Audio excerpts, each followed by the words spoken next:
Good afternoon, welcome. Thank you for coming to listen to me berate you for being terrible people and not learning to love your rigs.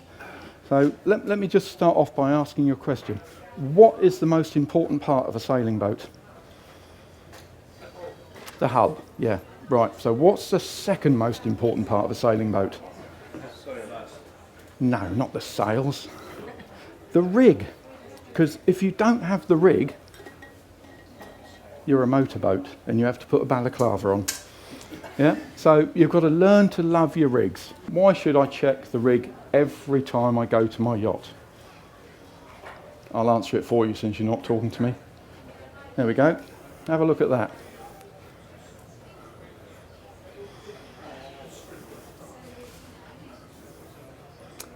I would say it's gone quite quiet out there. So this is why we continually check our rigs. If you were me, you were Jerry the rigger, you could do this. Come on.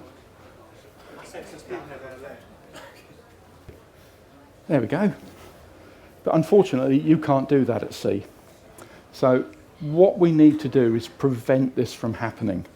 Okay, this is quite a common thing to see a mast go over the side. Even last night, sat on the seafront at Gosport eating fish and chips out the paper with my wife because she said I can't be bothered to cook. We saw a boat come back and it's got the mast in two pieces on the deck. So yesterday was a pretty benign day weather-wise, so these things happen. Checking your rigging. You may hear me say this a few occasions. The more you check your rig, the safer you're going to be. Now, I like my rig, my clients to be safe, simply because if you go out there and kill yourself, you don't come back and pay your bills. No, I like you to be safe because we're all yachtsmen. We enjoy our sport, and it should be fun and safe.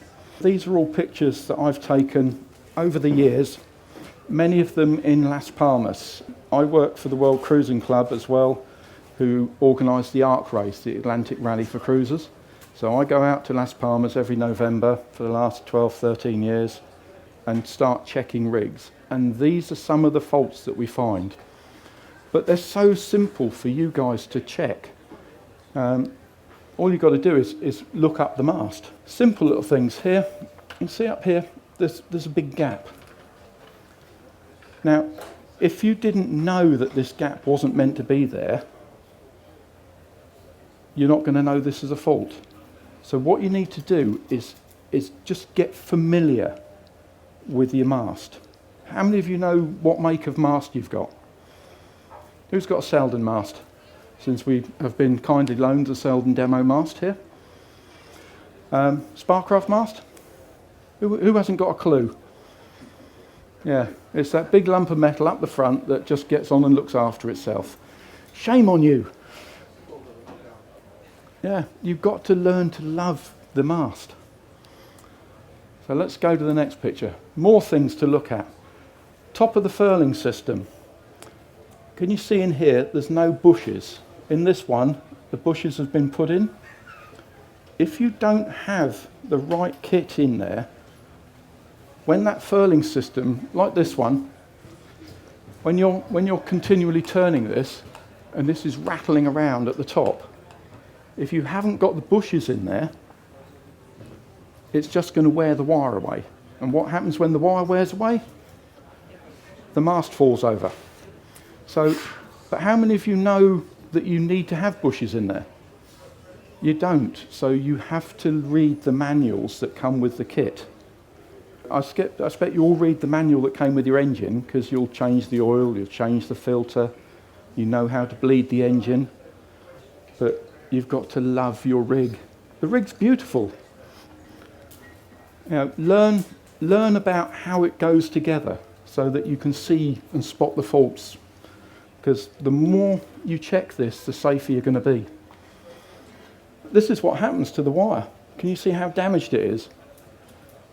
So the next stage is that one of the strands breaks. And in there you've got 19 strands.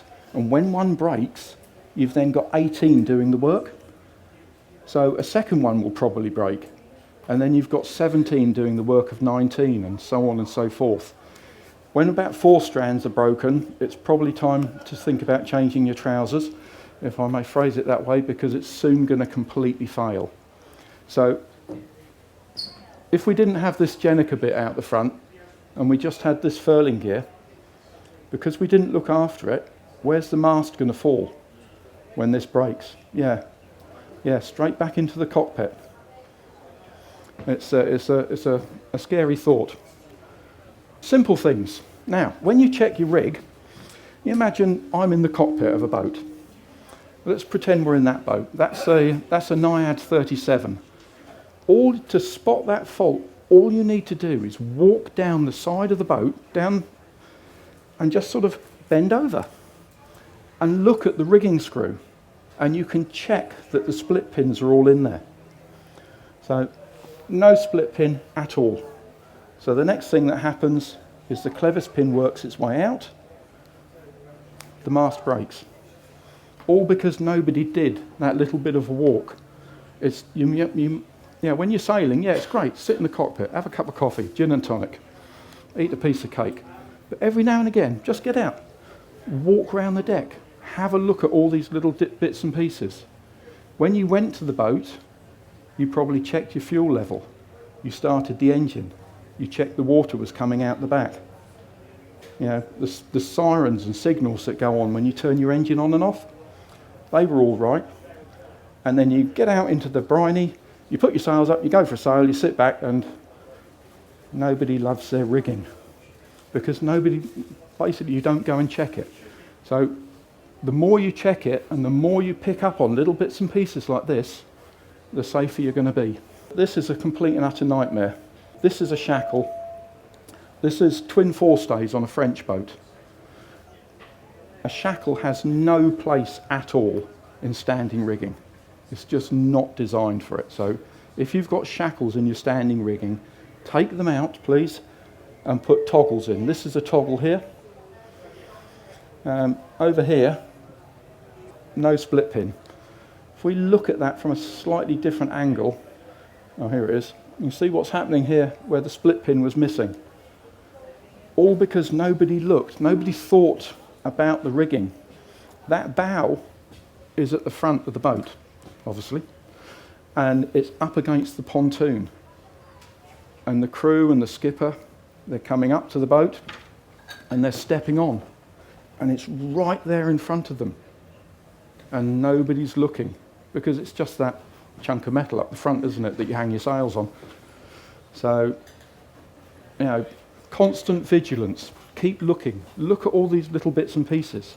Keep yourself safe. Split pins. We love split pins. They're really good.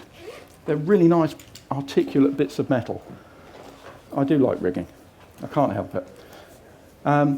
So when you've got a split pin that you need to put in the hole, in the clevis pin, put the fattest, biggest, chunkiest split pin that you can get into the hole. Okay? And in an ideal world, it wants to stick out about 3/4 to 1 times the diameter of the clevis pin. Does that make sense? And then you've got the 2 legs, and you bend them back a minimum of 20 degrees. Now, because we only ever use split pins once, it's really quite good to bend them all the way back round. Because the more they've got to bend back again, the more chance there is that they won't fail. But if you bend both legs in the same direction, they can bend back together. So you've already halved the amount of chance you've got. So just go out, walk down the side of the deck, check all the clevis pins. Is this making sense? Yeah? Good. Excellent. Oh, these actually make me angry. These are key rings. Quick rings, split rings, call them what you like. Heinous things. These have no place on a boat in reality. The only reason you get them is because when the fittings are made in the factory, whoever is putting that pin in, or that key ring, can put one in really quickly. If they've got to put a split pin in, they've then got to bend it open a little bit. It all takes time. So the manufacturers give you these dreadful things just to hold the clevis pin in. So if you've got some of these, please, please take them off. Put a proper split pin in. Why do we want this? Oh, because that's what happens. I would love to say to you, I made these, but these are ones taken off boats. We don't need to make it up, they're horrible. And this is what happens. You can see it's all damaged. It's all ready to fall out. Imagine yourself, you're sat there in the cockpit, nice cup of coffee, you're bowling along, the boat's rocking a little bit, backwards and forwards, you're desperately trying not to spill your coffee, eating your chocolate biscuit, and a big wave comes along, whoa, and your jumper snags on one of those little spiky bits on the keyring, and it pulls it out like that. But you didn't notice just because the boat was rocking around and you didn't want to spill your cup of coffee. And then that happens. The keyring disappears, the clevis pin starts to move, eventually it falls out. And what happens next? The least experienced person on the boat will step out there, they will lean on the guard wire will give way and splash. Yeah, man overboard. If you've got key rings, I would advise you definitely to get rid of them. At the very least, tape them up so they can't get caught. Horrible, horrible things. This is another reason why you need to learn to climb your mast.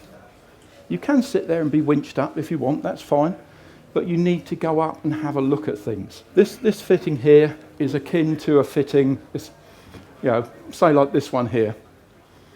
Right, it's just a fitting in the side of the mast where the wires attach. And because nobody loved their mast, it cracked.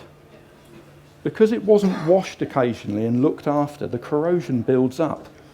Because you've got dissimilar metals, you've got aluminium and stainless, and then you've got two different types of stainless there, and then you've got monel rivets.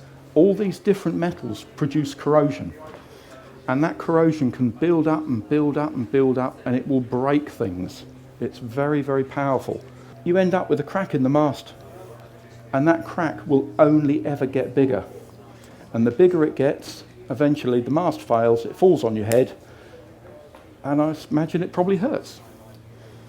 So, who's climbed their mast recently? Come on, Chris, put your hand up. I know you've been up. He went up like a limpet, hanging on like that. It's not always fun to climb your mast, but you need to do it occasionally. And if you completely and utterly refuse to climb your mast, get some idiot like myself to go and do it. Or you can just sit down at the back of the boat and get the binoculars out and look up. Your mast is always going to be very symmetrical. So when one side starts looking a little bit different from the other side, then you know something's wrong. Then you've got to go up and have a look. Does that make sense? Yeah? Because the more you check all these things, the safer you're going to be. Right, let's have another picture. Oh, look at that one. You can see how high up we are.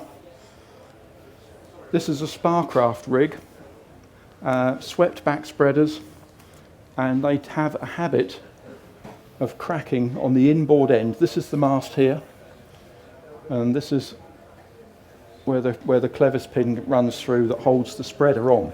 If my arm's the spreader and I'm the mast, when that fully breaks, all it does is goes, it falls over. You can see that with a pair of binoculars from the ground. Okay, so who's going to get the binoculars out when they get back to the boat? Yeah, excellent. This slide is just to illustrate that any crack is wrong. If you see a tiny little crack, it could be big somewhere else. You don't know. So if it's wrong, fix it. When the sailmakers got going, because they got going after the mast makers, because obviously we had to put the mast up before they could hang their bits of rag on it. They were a bit quicker than us, probably brighter, and they came up with a stitch in time saves 9. We don't really have a motto in rigging apart from look after your rig. Because as soon as you see a small problem, you need to fix it. There's no forgiving in the rig. It needs to be loved and cherished and looked after. Now, can we see tiny little crack here. Yeah.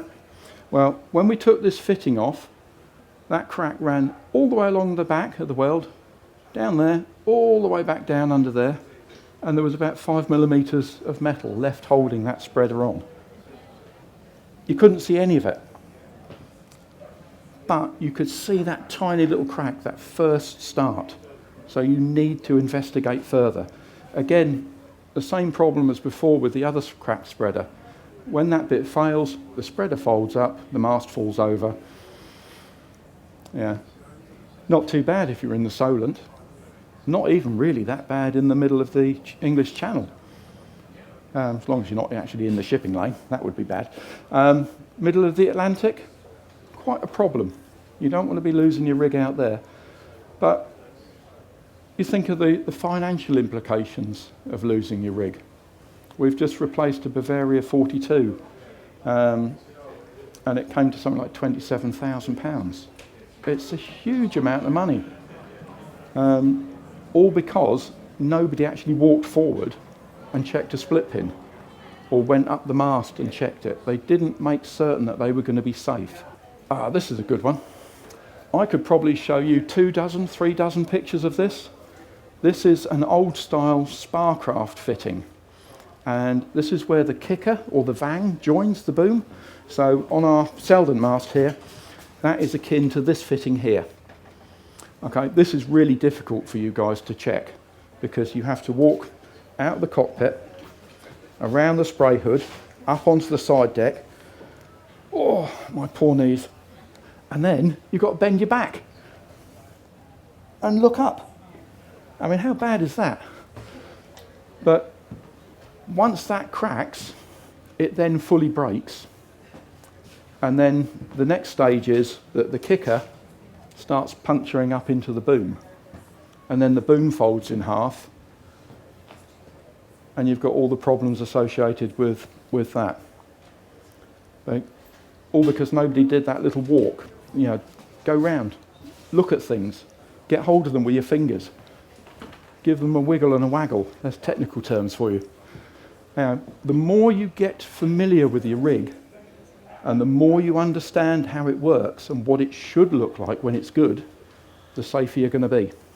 Oh, T-terminals, where do we start on these? Right.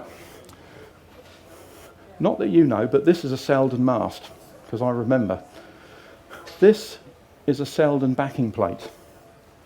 And this is an OST terminal. Nothing wrong with an OST terminal, apart from it should not be in a Selden backing plate. It does fit. If I just wander over here, hang on, I have a bit of mast here. These are T-terminals.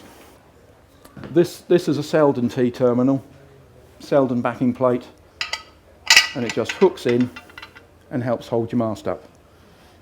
Nice simple system. This shape in here, this is designed to sit inside here. When you start putting somebody else's T-terminal in, even though it physically fits, it doesn't match. Now, who's got a Peugeot car? Would you go to the Ford dealer to buy spare parts? Why do riggers do it on your sailing boat? It's a shameful practice. Match your parts up, because otherwise they load up and they point load. Instead of being on a big area, they just on that little small area, and that's what causes the crack here and here. So the next stage on from that is one like this, and you can see where this whole piece has cracked, and instead of being, you know, a nice solid round section here, it's all broken and it's peeling out. That was a Norwegian boat, I remember that one, because that was just below the spreaders, and it was like, I think I'd actually quite like to come down now, please. But then your head kicks in, and it's not too bad. You think, it's not going to fall over under my weight. There's other bits of wire holding it up. So I thought, right, let's go up to the top and have a look. Got to the top, and it was, yes, I think I definitely really would like to come down now, please. Because the top was like that, but on both sides, but completely out horizontal. it was like, oh, it was just like moments away from complete and utter disaster. And all because you had a mix of different mates there. So, I know I've said it before, but it's not just that chunk of metal that you hang your sails on. It needs to be right. This is the other problem that happens with T-terminals, because when they rest in here, the bit they rest on also loads up, and you can't help that. So they tend to start cracking underneath here, and that's one just starting to happen. The only way you can truly tell is to take the mast down, take it out and have a look. I use a tiny little magnifying glass. This thing here, it's you've got to get right up really close to be able to use it. And you get in and you have a proper look, and you check it. You can see this one, the crack is opening up. But can you see a different shaped head? That was a Gib T-ball terminal, slightly different. But they just open and open and open. And then again over here, I've brought the next stage, but I didn't photograph of it. That's the next stage, where the whole head comes off and the mast falls over. But if you look at this afterwards, when we finish talking, you can see how the metal has gone dink, dink, dink, dink, dink, dink. Lots of little breaks as it goes on. These are other things that you need to be looking for. Cracks going up the swages. Often riggers will have really old swaging machines, and you have to run the metal through too many times, because the more you work the metal of the swage, the more it becomes brittle. If you've got a good machine, you run it through once, job done. So the more you work it, the more likely you are to see cracks coming up and down. And sometimes you see them going round, radial cracks. So these are the swages, just run through once. So you're looking for cracks coming up and down here, and radial cracks going round. Okay, that one there, I think that really is the worst boat I've ever been on in my whole life. And the riggers out in Las Palmas, they took one wire off at a time and remade it and put it back up. It was a long process, but they did it. But as they took them down, they coiled them up and lobbed them down onto the pontoon. And this is what happened to one of them. The end just fell off. Now, apparently this boat had had 3 surveys since the fellas had bought it. But you just stepped onto it, you looked at it, you think, no, it's rubbish. But you've got to look, you've got to do that little walk. Try to be methodical about it when you're doing your rig check. I actually always start in the rear port quarter at the back of the boat here. And I go down, the side of the boat. I look at everything on the way round, all the way up to the bow. Then I go back down the other side. Again, look at everything that you come to. Any point where 2 things come together, whether they're coming together, like you've put the rope in the sheave or it's the swage, just check every point where anything comes together. And once you've done that side and the starboard side, go up through the middle. Check all the bits in the middle, the bottom of the mast, the boom, the kicker, around the gooseneck area. Then it's time to climb up the mast and start checking all the things up there. Make yourself a check sheet. It's quite easy on Excel, is it? The green cross thing. Then that way you don't tend to miss things. It's quite easy to do. But just familiarise yourself with your mast. Did I say that the more you check it, the safer you're going to be? It's all right, just as long as we're getting the message. I'm going to get you to stand up and shout it in a minute. It's not always just about looking. The fella who owns this boat, nice guy, keeps the boat in Gosport. He said to me, Jerry, something's not quite right with my furling gear. Could you have a look, please? So, stepped on board. This big sugar scoop at the back. Stepped up off the pontoon onto the boat. Walked forward. Down in my usual place, on my hands and knees. You see this thing? Has anyone not got one of these? Actually, no, you'll have one with all the fingers, won't you? Sorry. I was only 2 when that happened. It's not a rigging accident. You can blame my sister. you've got one of these, you can do what we did to find that. It's like, oh yeah, that's it. That's all you've got to do. Get hold of it, give it a waggle. That's that technical term again. And it just moves. And you know it's not meant to move. Fortunately, that's a really easy repair. It's literally 5 minutes work as long as you've got a new part. But if you don't make that walk by going round the deck and getting hold of things and feeling them and touching them and giving them it's caressing your rigging. It's learning to love it and being touchy-feely with it. You're never really going to know quite what is going on. Are you sort of getting a bit more in love with your rigging at the moment? It's just me wearing the anorak then. Okay. Now, when a strand breaks, we did touch on this earlier.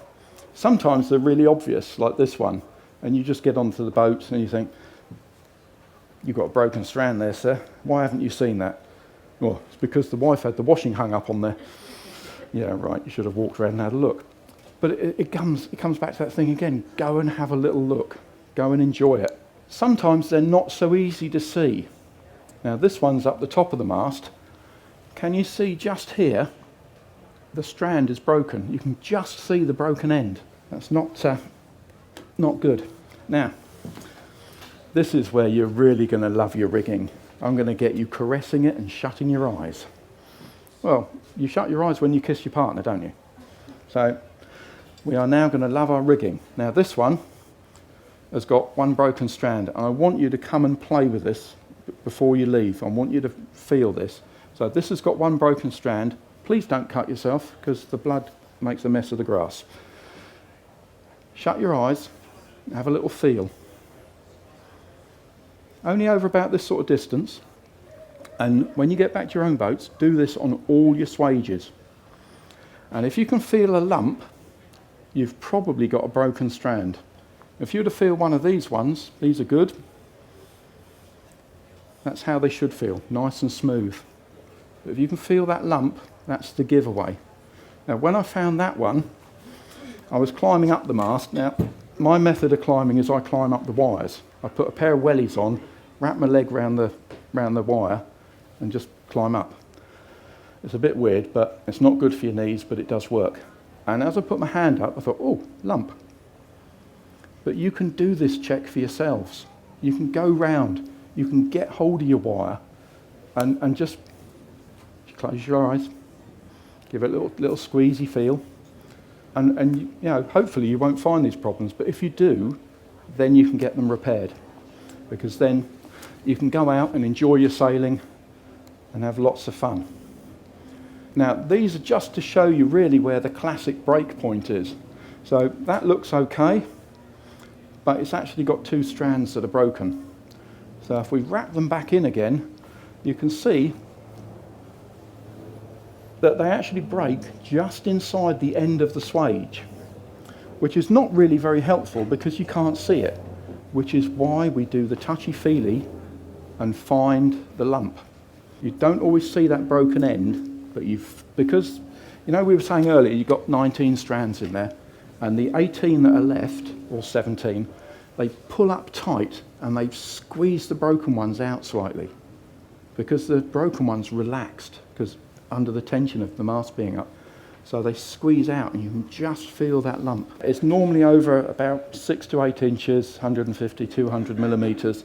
If you can feel it all the way up, you've probably got a piece of French wire that's just not very well made. Simple little things. Many of you may recognise this as that light at the top of your mast. Some years ago I got the, what do you call it, the light meter that you can get with a camera.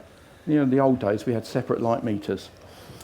And I got a brand new light with a nice clear lens, and I got this scruddy old piece of junk that you could probably buy out there for 2 or 3 quid actually, but don't waste your money, which is all crazed, and we were down to about 20% of the light coming out just through age. Okay, so again, I know it's sat on the top of your mast, but it needs to be in good nick. It needs to be looked after and made to work properly. Now, I should say there is absolutely nothing wrong with the Garmin radar. There's not really that much wrong with a scan strut. What's wrong with that picture is that we have boat owners who don't go and check their rigging. You can get other makes of radar and other makes of strut to hang them on. They're all as good as each other. But what you get here is 4 bolts. And you can imagine the weight of that radar, and it's hanging on those 4 little 6mm bolts, and your boat's going all over the place. And as soon as that starts to move, because it will move, only fractions of a millimetre at a time, all the surface then starts to wear, and you get more movement and more movement and more movement and more movement, and all of a sudden the whole thing's breaking. And because they're at the front of the mast, when they fall down, they're quite often straight through the forward hatch, which can be quite a rude awakening if you're asleep, especially if you've got green waves coming over the bow and you've suddenly got a 3-foot diameter hole in the front because nobody went up and got hold of it and gave it a shake and checked that the bolts were ready. Are you going to go and check your rigs? Yeah, go on. It's worth it. Shackle. That happens to be a French Witchard shackle. It's actually a really good shackle. Lovely thing, that is. Let me ask you a question. What do we do with a shackle? Or what? Sorry, can I rephrase that? What does a shackle do? No, you use it to join 2 things together. What does the shackle do? Now, has anybody ever heard of a shackle doing itself up? So, what we know from this is conclusively that all a shackle actually does is come undone. And it will come undone at a most inopportune moment, which is why we should not have things like this. You can see this one's come undone all of its own accord, and it's trying to ping out. It's very upsetting when you get towards the top of the mast and you find that the spinnaker block that you're hanging on, instead of the pin being right through, it's sort of like this. Then you have to decide, am I going the rest of the way and try and fix it, or am I going to risk coming down? Which is where the wellies come in really useful, because you can really support yourself. But we don't want shackles coming undone. I should make you stand up now because of this stuff. I wish I had shares in this company. Ormiston Monel seizing wire. We should stand up, salute to it, bow to it. This stuff is brilliant. What do we do with it? We do this. We get hold of it, a little short length because we don't need a lot, and you run it through the body of the shackle, through the pin, and you twist the ends together. You seize the shackle closed, and that shackle cannot now come undone. Prevent the accident before the accident happens. Okay? Ormiston Monel seizing wire. Absolutely brilliant. There you go. It's so good I showed it to you in use a second time. Now, if we go back to the first picture, that's right on the outboard end of the boom, that block, that holds the main sheet. So what's going to happen when that comes undone? Because it will come undone at night when the least experienced person is on watch and you're running downwind. And all of a sudden the boom's doing this and it's flapping all over the place and all hell and damnation is completely let loose. Your partner runs up on deck screaming, what on earth is going on? She's fed up with being on the boat in the first place, or he is fed up with being on the boat in the first place. You don't speak again until you get to port. They get off the boat straight away, straight down the divorce lawyers. You lose the house, you lose the boat, you lose the car. You only see the kids at the weekend, all because you didn't use Ormiston Monel season wire to do up the shackle. If you haven't got some, I heartily recommend you buy some. Unless you undo a shackle on a very regular basis, seize it up. Stop it having an accident. Does that make sense? Excellent. Here we go. Here's a picture of the checklist that I use. It's actually a couple of generations ago now, but that doesn't really matter. Just write everything that's on the boat. Write it down. Work through it. Keep a record of when you've done a check. You know, check after check after check. If there's 5 of you sailing, and you say you're going away for a 3-day cruise and you're not going into port anywhere, 1 person before breakfast, 1 person mid-morning, 1 person after lunch, 1 person late afternoon, one person before the sun goes down. You can have 5 mini checks, and it doesn't take long to start at the back of the boat and walk your way round. I know I'm going a bit quickly, but 3 or 4 minutes for one person just to do the check of all this, because it keeps you all safe, keeps you alive. It's not a lot of fun when the mast falls over. Let's go back to the model that Selden have kindly lent us. When I do my checks, unfortunately I do spend a lot of time on my hands and knees, but you start at the back. I'll come round the starboard side rather than my normal port. We've got a backstay adjuster here. Is the shackle tight? Can you move it with your fingers? Open this up. I hope you can all see at the back here. Do the jaws work? Do both of them? Are they nice and free? If these don't work, or if any of the sheaves don't turn, first thing to do, put the kettle on. Not for a cup of tea. I could see your mind working there. When it's warm enough, or hot enough so that you can still pour it on your hand, give everything a really good wash. Get the salt out, get the grit out, and then when it's totally dry, use one of those Teflon or PTFE silicone sprays, but they've got to be the one that goes in wet and then dries. You don't want to leave it in there wet, because that will just attract more grit. Okay? Get the thing working, get everything working. We'll work our way down. We've come to a clutch next. Now, when you open a clutch, always pull backwards. It just lifts the cam up, because otherwise you're just graunching it across your rope, and ropes aren't cheap. Have a look around all the plastic bits. Now, in here, we've mentioned the teeth on the cam that actually jams it. So what you have to do then is you need to decide who's the most irritating person on your boat. And you go and get their toothbrush, clean the teeth. We never ever spray into the mechanism here, because the spray will just go everywhere, and all the bits you want to jam will then become slippy. So, and when you close the clutch, always pull back at the same time. It's just kinder to the clutch, it's kinder to the rope, kinder to the boat. Keep going forward. I know we've got a key ring here, but it's a demo model, it's quick and easy. So check that that's there. The split pin there, check that that's there. Check that it's open. There should be 2 split pins running through the body of the rigging screw. Check that they're there. Make sure the ends are tucked in so you don't catch yourself, because blood doesn't wash out of teak decks. That's why they didn't have teak decks on most British warships. Just check all these bits, the shackle there. Slacken this off, check that the sheaves turn. What do we do if the sheave doesn't turn? Put the kettle on, make it turn. If you don't make things turn when they're supposed to turn, you'll end up with, this is the sheave box equivalent of this. This one stopped turning with a Dyneema halyard, and it just trashed it, absolutely trashed it, and wrecked the halyard as well, and ruined their racing season.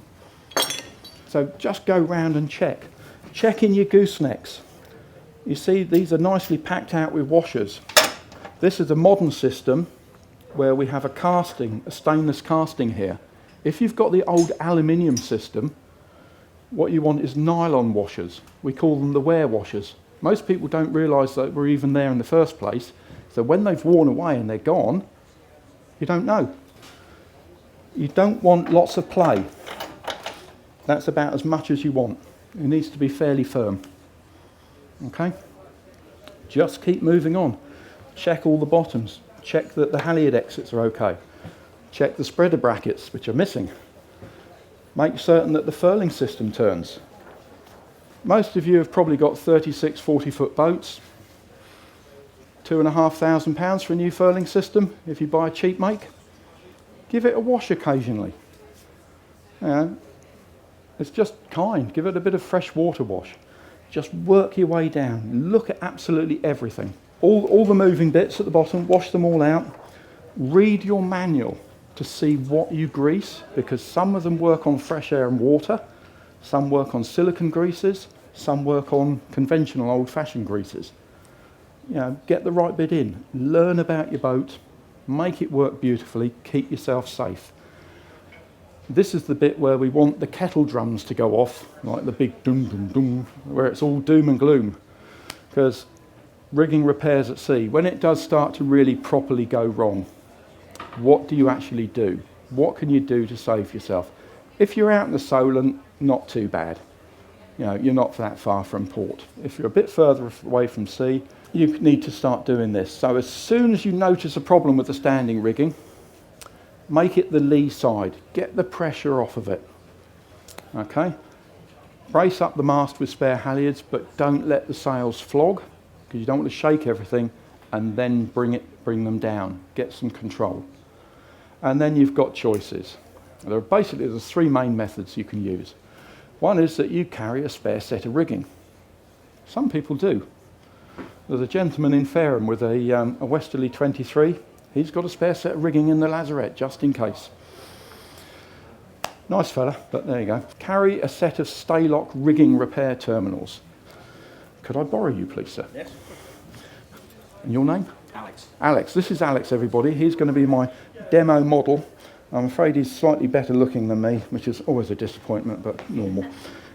Now, stand round so everyone can see. Brilliant. Now, remember, broken strand, Staylock rigging repair terminal. See how much longer the stud is. So you can cut off the broken bit, and then this goes together with two spanners. If you use this system, you're back racing. Okay, that's a permanent method. Stay there, please. All right, your third method is to carry some bulldog grips, or wire grips, whatever you want to call them, and some spare lengths of wire. So all you do, you see the black tape here? Remember the broken strand? We've bound it back in, because if it pokes out, the strands on either side will try and cant over. So that stresses them even more. So bind that one back in, and then piggyback it with a bit of wire. Now this is 5mm, so I used 5mm grips here. Now this has got to go over the swage, so it needed much bigger grips. But we've had plenty of boats use this method who've kept their mast up and continued and made it across the Atlantic. So we know this method works, and it's cheap and cheerful, but you have to slow down. You're just pootling along, you're not racing anymore. But if you use this Staylock system, which unfortunately is quite pricey, you're back racing. You know, you can go fast. But the main thing is, do your checks and keep your mast up. There's the Staylock kit. They're just pictures of it in use, but you've got Alex here modelling the whole thing, so we don't really need those. And all that leaves me to say to you is, the more you check your rig, the safer you're going to be. So who's going to go and check their rig? That's not enough hands. Everybody put your hand up or I'm going to come out and slap you. Thank you very much for listening. I hope you've enjoyed it. I hope I've managed to educate you in some way. I've been doing this 36 years. Thanks, Alex. You can rest your arms now, mate. I know some of what I've said has been a bit jokey, just to try and make it a little bit more interesting for you. But the important thing is that we're all yachtsmen. We all want to enjoy ourselves. We want to be safe. We want to come home to our loved ones. So just do those few minutes walk around your deck, check all the things, avoid the accident, catch anything before it becomes catastrophic, and just have a great time. Sailing's fun. Enjoy it. Thank you very much.